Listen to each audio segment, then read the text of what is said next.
Let us begin chapter number 1 the story of village Palampur. Basically इसमें पालमपुर एक गांव है, हाइपोथेटिकल विलेज है, उसके बारे में बता रखा है कि एक वेल कनेक्टेड विलेज है। तो 3 किलोमीटर दूर उससे एक बड़ा गांव है रायगंज, और ऑल वेदर रोड से वो कनेक्टेड है उस तक। और रिवर जो वो ऑल वेदर रोड है वो आगे शाहपुर तक एक्सटेंड होती है। यहाँ पे फार्मिंग जो है वो एक मेन एक्टिविटी है जो लोग करते हैं।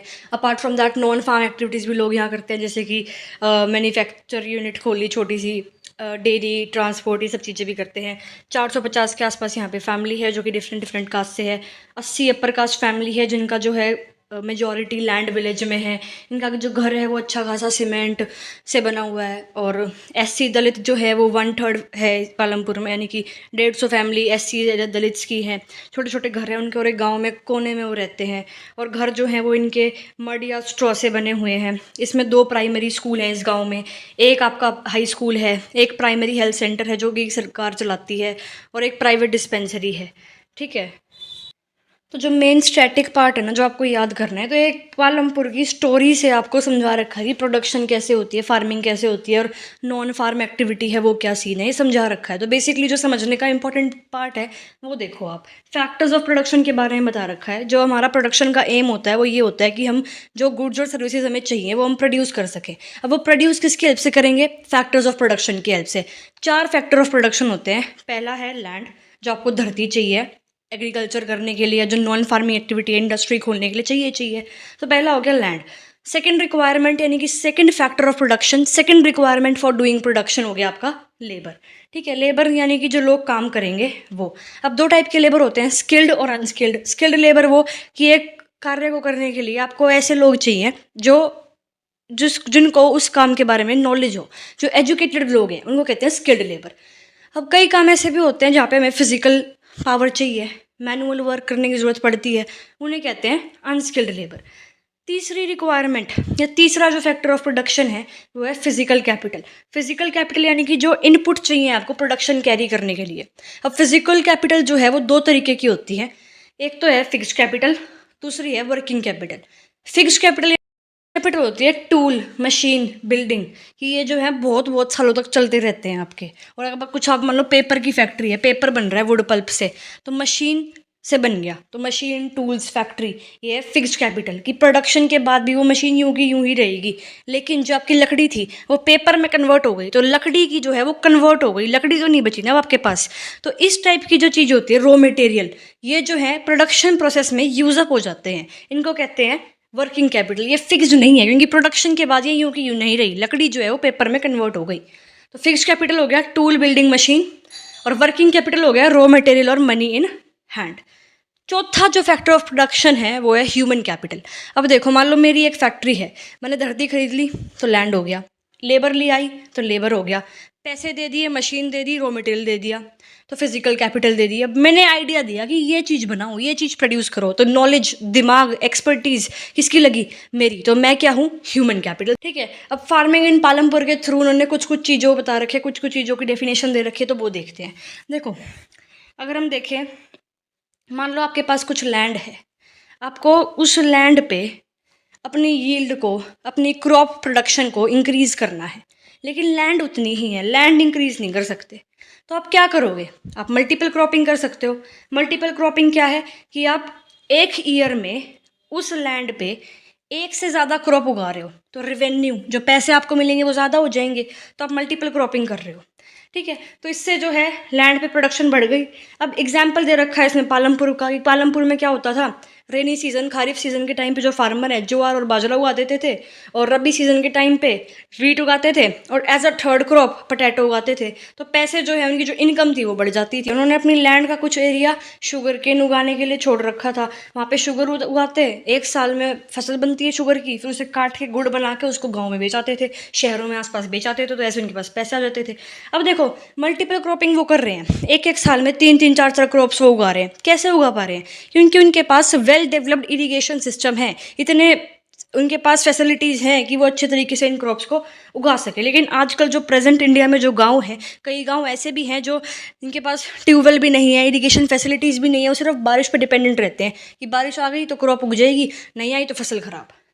ठीक है, फिर एक फैक्ट दे रखा है इसमें कि 1 हेक्टेयर कितना होता है। देखो, लैंड को मेजर करने के लिए एक स्टैंडर्ड यूनिट यूज़ होती है, उसे हम हेक्टेयर कहते हैं, लोकल लैंग्वेज में उसे बीघा कह देते हैं।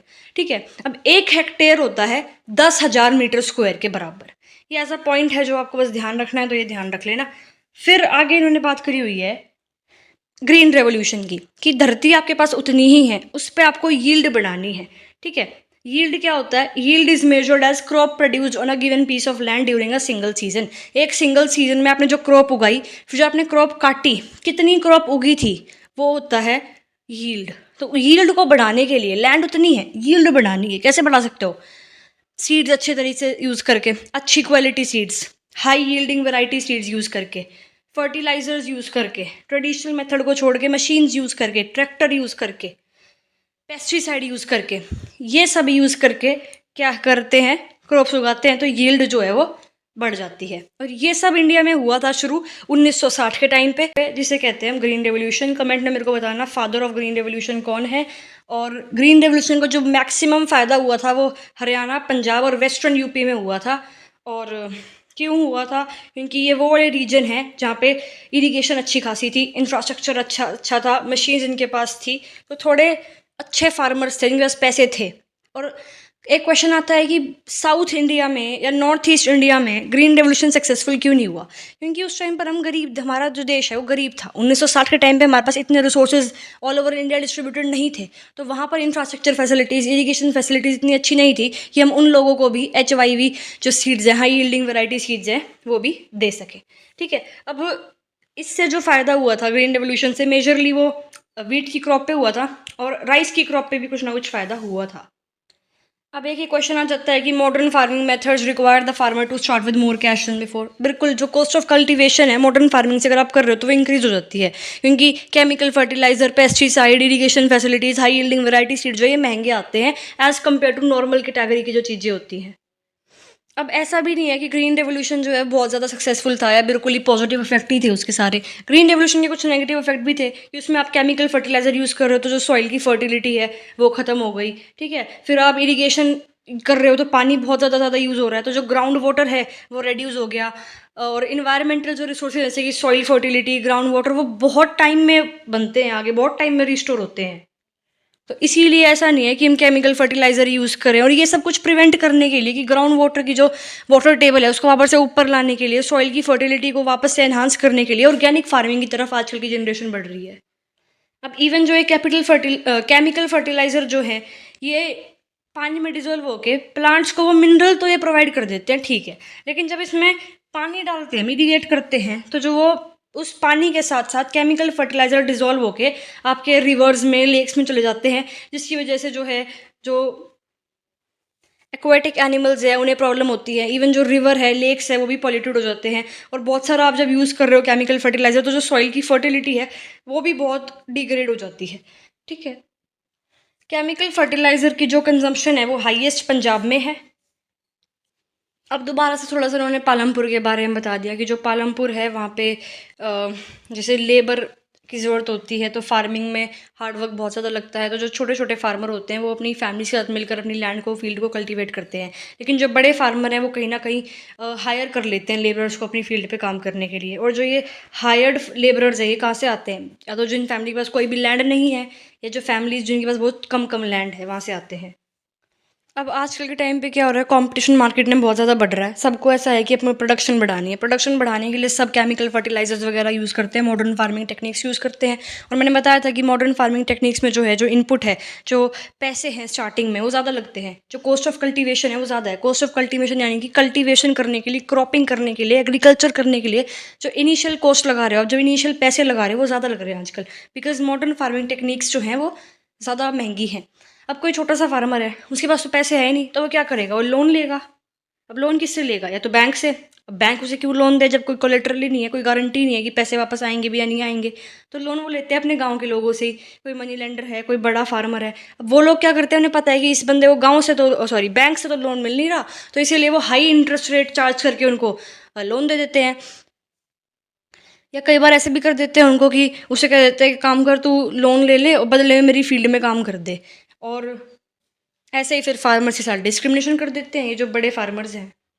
अब नॉन फार्मिंग एक्टिविटीज़ देखे पालमपुर में तो सिर्फ 25% है people only 25% of people working in Palampur are engage in activities other than agriculture, यानी कि नॉन फार्म एक्टिविटीज़ में सिर्फ पालमपुर के जो है 25% लोग ही इन्वॉल्व हैं। उसमें से एक एक्टिविटी होगी डेयरी, जो कि एक मोस्ट कॉमन एक्टिविटी होगी यहाँ पालमपुर में। और ये जो लोग हैं ज्वार बाजरा उगाते हैं और अपनी बफेलोज़ को वहीं पर फीड करवा देते हैं, उनका जो मिल्क होता है वो आगे गाँव में शहरों में जो है वो सेल कर देते हैं। फिर यहाँ पर जो है चिलिंग सेंटर भी है। कई गाँव में तो एट प्रेजेंट इंडिया में ऐसे भी है स्टोरेज फैसिलिटी और चिलिंग सेंटर है ही नहीं। चिलिंग सेंटर यानी कि जहाँ पे आप ये थोड़ा वहाँ का टेम्परेचर कम होता है और वहाँ पे आप ये दूध वगैरह जो है स्टोर कर सकते हो, जल्दी ख़राब नहीं होता फिर वो। फिर पालमपुर में लोग स्मॉल स्केल मैन्युफैक्चरिंग भी करते हैं कि 50 से कम लोग जो हैं वो मैन्युफैक्चरिंग सेक्टर में भी एंगेज्ड हैं। अब स्मॉल स्केल मैन्युफैक्चरिंग जैसे कि शुगर केन कोई प्रोड्यूस कर रहा है तो उससे गुड़ बना के बेच दिया, और एक इंसान ने वहाँ पे कंप्यूटर क्लास सेंटर खोल रखा है गांव में, तो ये भी नॉन फार्म एक्टिविटी में ही आता है। फिर कुछ लोगों ने वहाँ दुकान खोल रखी है, किसी ने राशन की दुकान खोल रखी है, किसी ने स्टेशनरी की दुकान खोल रखी है। कई लोग यहाँ पे ट्रांसपोर्ट सर्विसेज प्रोवाइड करते हैं। चैप्टर बिल्कुल बेसिक था, कुछ इस चैप्टर में इतना कुछ है नहीं। ये बताया कि जो फार्मिंग है वो मेन प्रोडक्शन एक्टिविटी है गांव में। फार्मिंग के जो मेथड हैं धीरे धीरे चेंज होते हैं, जिससे फार्मर जो है वो सेम अमाउंट लैंड पे ज़्यादा क्रॉप की यील्ड प्रोड्यूस करता है। और ये एक इंपॉर्टेंट अचीवमेंट है, क्योंकि जो अर्थ है वहाँ पे इनफ रिसोर्सेज नहीं है इतने, मतलब limited resources I mean. Land जो है वो फिक्स्ड है, लेकिन उसी लैंड पे कैसे प्रोडक्शन कर सके, हम प्रोडक्शन को रेज कर सके, वो अच्छा एक कंसेप्ट है मल्टीपल क्रॉपिंग का और ग्रीन रेवोल्यूशन। लेकिन कहीं ना कहीं ग्रीन रेवोल्यूशन के कुछ डिसएडवांटेजेस भी हैं।